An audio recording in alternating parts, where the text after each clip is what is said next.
Ushbu mayin plomberni krem bilan Napoleon, medovik, ekler, fransuz kishu desertlarini tatib ko'rib, qaytadan bu shirinliklarni sevib qolishingiz aniq. Ushbu krem bezatish uchun to'g'ri kelmaydi, lekin zamaska va nachinkalar uchun eng idealnilardan biri. Jo'xori kraxmali, shakar va tuxumni yaxshilab aralashtirib olib, qaynoq sutni asta-sekinlik bilan quyib, aralashtirib, olovga qo'yamiz.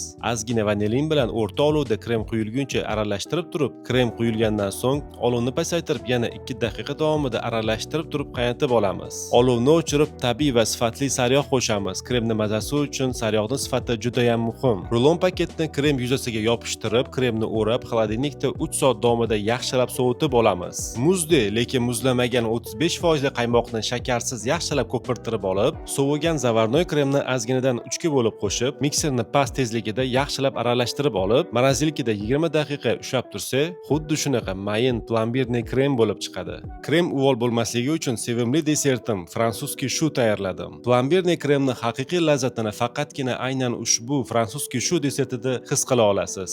Ammo bu endi mutlaqo boshqa mavzu.